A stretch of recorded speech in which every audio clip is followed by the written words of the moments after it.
Sobriety doesn't come with a peaceful life guarantee. It comes with the opportunity to get better at life and not avoid it. Because life is still gonna life. The bills still show up. The stress still hits. Relationships still get complicated. So if you've ever caught yourself thinking, why is everything still so hard even though I'm sober? This episode is for you. We're talking about what it really means to thrive in sobriety, not by eliminating hard things, but by learning how to meet them with more clarity, better boundaries, and a version of yourself that doesn't crumble every time life throws a punch. This is the real work. And today I'm going to show you how to start doing it. Hey, everybody. Welcome to the Addiction Unlimited podcast, where you get to learn everything you want to know about addiction and recovery. I'm your host, Angela Pugh, co-founder of Kansas City Recovery, life coach, and recovering alcoholic. To learn more about me, you can listen to episode 0 on your podcast app or find us on the web at addictionunlimited.com. Hello, my friend. Welcome back to another episode of the Addiction Unlimited podcast. I'm your coach and sober bestie, Angela Pugh. And if you're anything like me, you've had those moments in sobriety where you stop and think, wait a second, shouldn't this feel better by now? Well, here's something nobody tells you when you quit drinking. Life is still gonna life. People are still going to disappoint you. Your car is still going to break down. Taxes, triggers, toddlers, trauma, none of that disappears just because you stopped drinking. But a lot of us go into sobriety thinking, okay, once I stop drinking, everything's going to get better. And then when it doesn't, when life keeps throwing curveballs, you start questioning yourself. Like, why am I still so stressed? Am I doing something wrong? Why doesn't this feel like the magical life I was promised? The truth is, the goal of sobriety isn't to eliminate hard things. The goal is to build the emotional endurance to navigate those things without blowing up your life. And emotional endurance doesn't mean you never get triggered or anxious. It means you know how to pause. It means you make better decisions based on healing and not impulse. It means you stop making every hard moment mean that you're failing. Because sobriety isn't just about not drinking, it's about learning how to handle real life in real time. Let me tell you, if you think staying sober means life is going to suddenly be smooth sailing, I've got some stories for you. At 1 year sober, I lost my job of 5 years. That job was my stability, my paycheck, my schedule, my sense of safety, and it was gone just like that. And with it went my financial security and everything I thought I could count on. Then, shortly after, I lost my first business. I was flat broke, and I mean broke. My car was repossessed. Talk about feeling like a failure. Talk about shame. Then at 4 years sober, I had my first breast cancer scare. Intense testing, a biopsy. That fear and that anxiety, there are no words. It doesn't matter how strong you are. When your health is on the line, you face yourself in a whole new way. And then my 5 year sober birthday, I used to go somewhere every year on my sobriety birthday. My sobriety birthday is in January 7th. And every year I used to go somewhere. And on my 5 year, I was like, okay, this is it. I'm going to take my niece on a cruise with me. We're going to bond. We're going to make memories. This is going to be the trip of a lifetime. And we did. It just didn't go exactly the way I imagined because they lost our luggage. We spent 2 days in winter clothes in the Caribbean, no underwear, no swimsuits, nothing. And I did not handle it well. We still had fun, but if I'm being honest, I wish I would have been able to show up better for her. I wish I had more tools, more grace, more calm, but I didn't. And everything was good. I mean, the cruise helped us out and got us sundresses and toothbrushes and sandals. So at least we weren't in our jeans and sweaters. But I definitely could have handled it better and it would have changed the trip for both of us, right? Because my reaction created a lot of stress and drama that was unnecessary. And she was super young and definitely didn't know how to deal with all that, right? And all of that was just my first 5 years of sobriety. And that doesn't even include the relationship drama, the heartache, the ghosting, the rejection, being lied to, being cheated on. I was trying to figure out what came next as a lifelong bartender who suddenly had to plan a future. And remember, I'd never planned for a future because I didn't think I was going to have one. I thought I would be dead by 40. So I never thought about what I wanted to do when I grew up. So when I got sober, I had to flip my whole life upside down. I started college at 37. I was staring down the next 50 years of my life with nothing but uncertainty. I didn't know who I was, what I wanted, where I was going, but I knew I couldn't drink my way through it anymore. And that's what made all the difference. And I was going through all this life stuff while also getting through my legal problems, probation, house arrest, AA meetings every day, navigating new friendships, and growing out of old ones. The point is, sobriety didn't prevent the chaos of life. It gave me a chance to learn how to face it without falling apart. In AA, we say life on life's terms. That's all the stuff, right? The job losses, the money stress, the fear, family tension. That doesn't magically go away when you quit drinking. And we don't suddenly become amazing decision makers the moment we get sober either. That's what recovery is.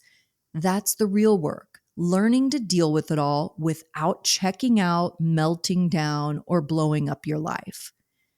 My recovery didn't stop the chaos. It just completely changed how I showed up for it. And even more than that, sobriety has eliminated a lot of the chaos altogether. Because when you're moving differently in life with clarity, self respect, boundaries, and emotional awareness, you stop creating the same messes. I don't end up in toxic relationships anymore because I don't choose toxic people. I don't have to worry about getting pulled over or crashing my car because I'm not driving drunk anymore. I don't live in a panic over what I said or what I did or who I hurt last night because that version of me doesn't run the show anymore. Sobriety doesn't fix life, but it absolutely changes the trajectory of your life.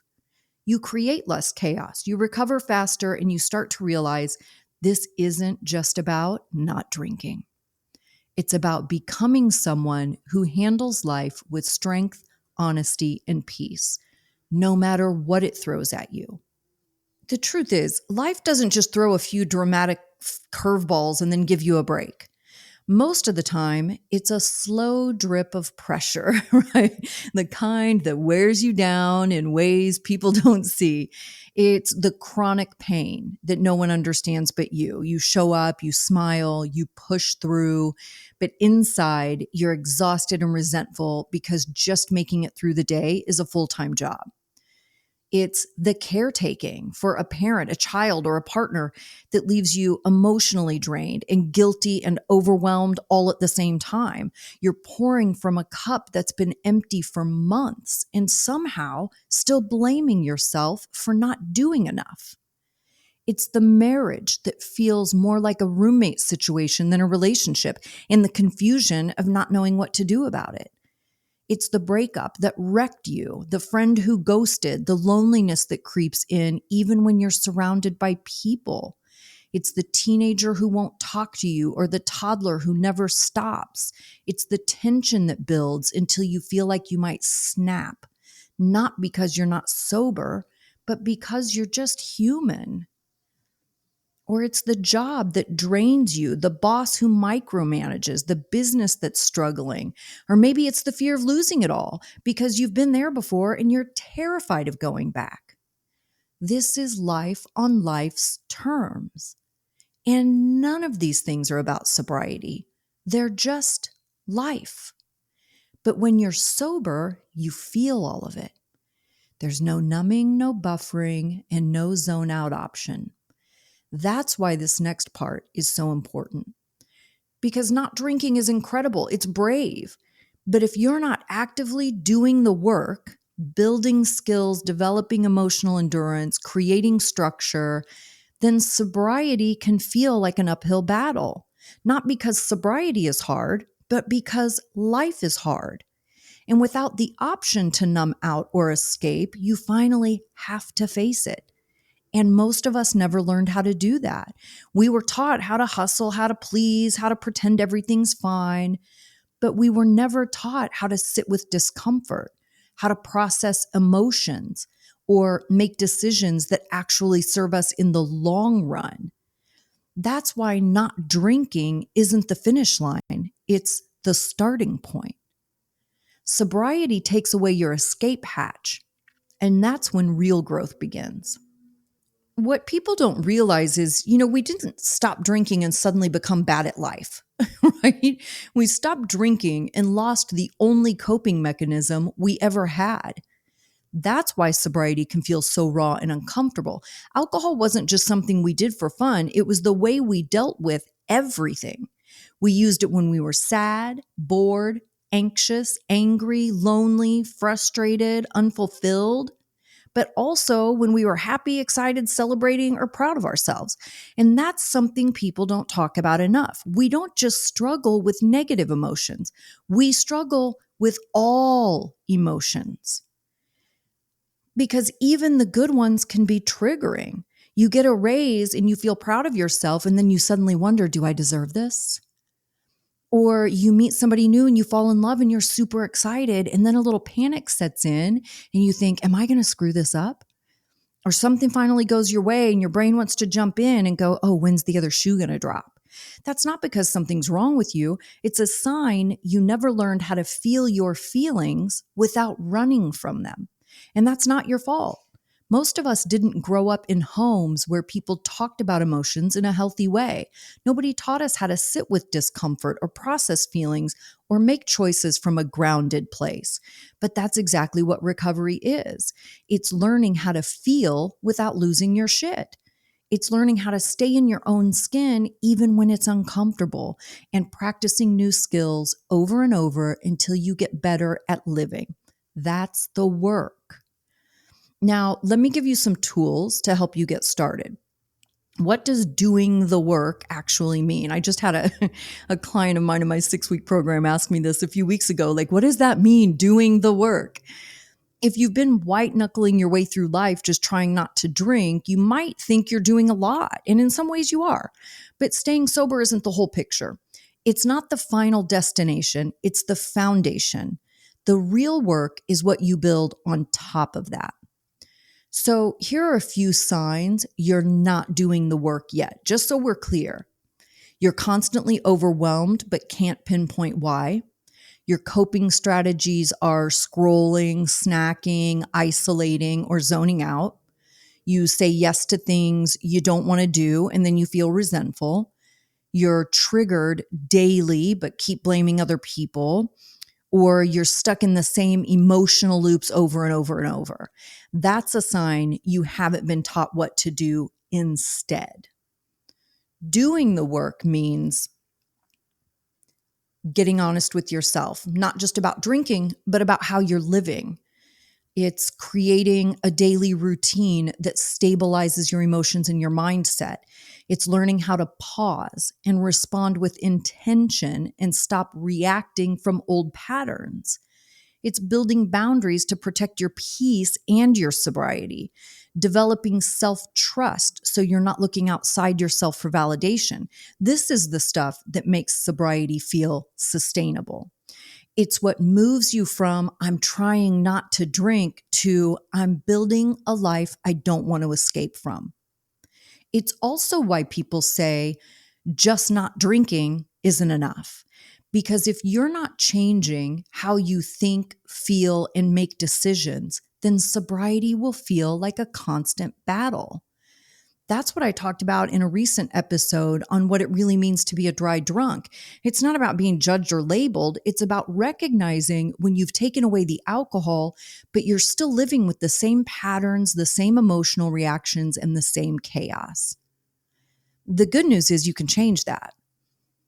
And if this is resonating for you, go listen to that episode right after this one. It's called What It Really Means to Be a Dry Drunk and How to Change. And I will link it in the show notes so you can go straight from your podcast app. But the bottom line is sobriety isn't just about what you're not doing. It's about who you're becoming. And when you do the work, life doesn't get easier necessarily, but you get stronger, calmer, and more capable. And the chaos starts to fade because you stop creating it.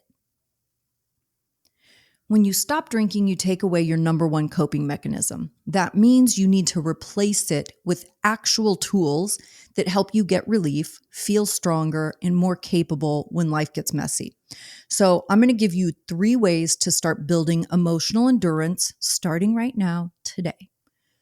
Tool number 1 is a daily grounding check-in. This is just a 2 to 5 minute moment.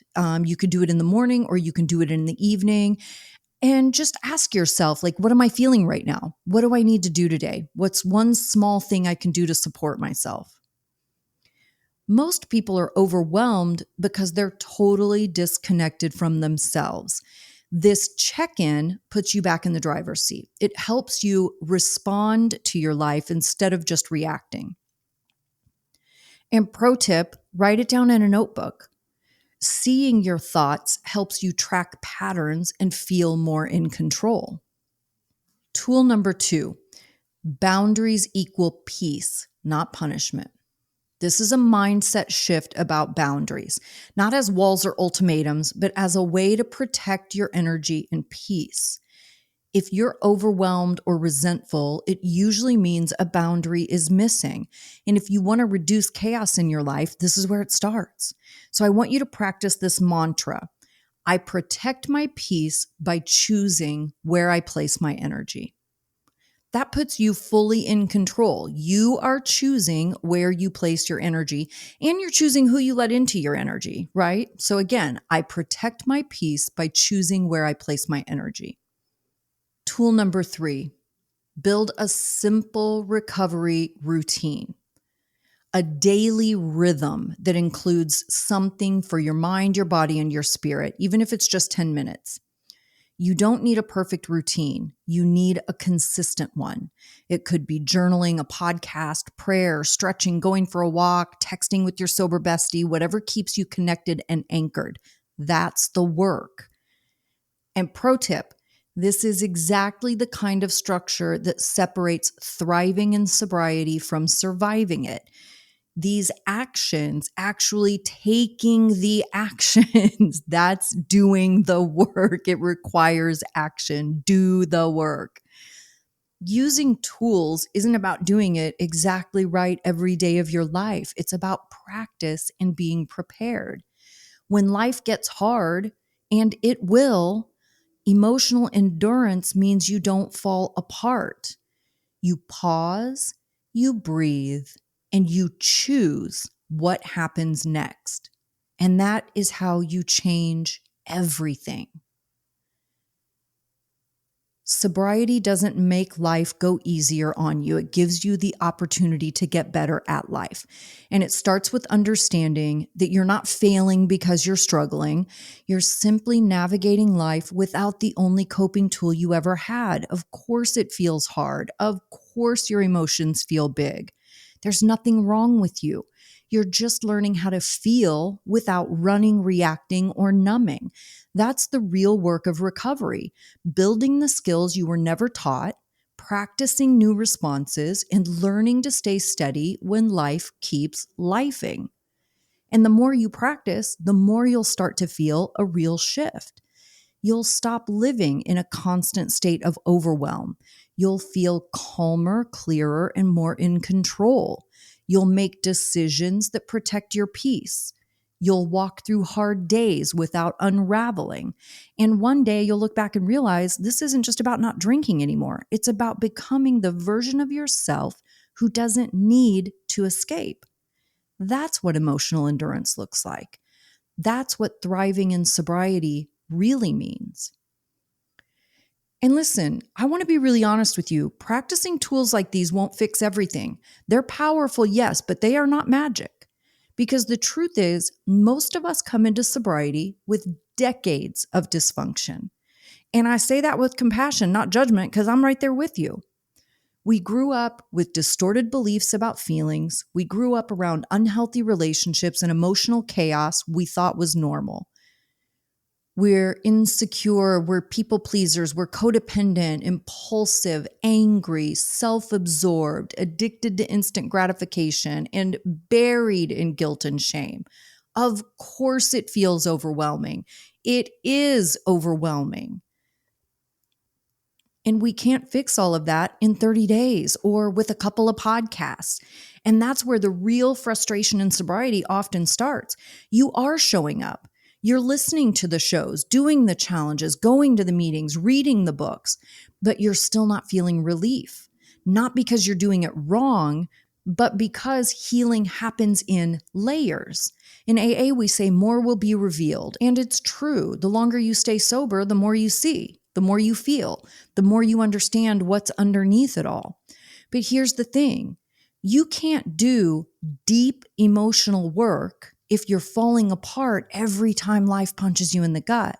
If an IRS letter or a fight with your partner sends you into a tailspin, then you're not ready to go deeper yet. Because deeper healing requires emotional stability. It requires a solid support system. It requires actual, practiced, reliable coping skills, ones that don't just live in your head, but live in your daily habits. You have to be able to calm yourself, to stay in the moment, to pause before reacting, because that's what gives you the strength to dig into the hard stuff without breaking. This is why emotional endurance matters so much. It's not just about feeling better today. It's about getting strong enough to face the deeper layers of healing for all of your tomorrows. This is exactly why I didn't touch my trauma work until I was 13 years sober. It's not that I didn't know I had a ton of trauma. And it's not because I didn't want to heal, but because I had to work through the other layers first. I had to get good at functioning. I had to get emotionally stable. I had to build a life and learn how to live it without blowing it up every time something went wrong. I had to develop a real support system, one that didn't involve bartenders and drinking buddies. Only then, when I had the tools, the structure, and the emotional endurance, did it make sense to start picking at those old wounds. Because digging into trauma isn't just about remembering hard stuff, it's about being ready to hold it without collapsing. It's about doing that work in a way that doesn't destroy your present. That's why all of this matters. That's why emotional endurance, support systems, and actual coping skills aren't optional. They're the foundation of real healing. Remember what I tell you, sobriety is quitting the substance. Recovery is healing. The work you're doing right now, learning to pause, to feel, to not abandon yourself when things get hard, this is the foundation of everything. It's what allows you to move through life without destroying yourself in the process. It's how you stop living in reaction mode and start living with intention. Emotional endurance doesn't mean life gets easier. It means you get stronger, more capable, more calm, more clear. And when you have the tools and support to face the real stuff, the deep stuff, that's when the real healing begins. That's how you build a life you don't want to escape from. You don't have to have it all figured out. You don't need to fix everything today. You just need to take the next right step. If anything in this episode hit home for you, if you've been trying to hold it all together, wondering why it still feels so hard, even when you're doing all the right things, then book a call with me and see if it makes sense for us to work together. addictionunlimited.com/call. Of course, that will be linked in the show notes with the other links mentioned in this episode, addictionunlimited.com/call. Let's chat and see if we're a good fit. I hope you guys are having a fantastic day, and I will see you next week. You've reached the end of another great episode of the Addiction Unlimited podcast. Candid and honest conversation about addiction and recovery. Be sure to visit us at addictionunlimited.com to join the conversation and access show notes and links to everything we talked about. Love this episode? Please take 30 seconds to subscribe, rate, and review on iTunes to help us improve and give you the information you want. Thanks for listening. See you next week.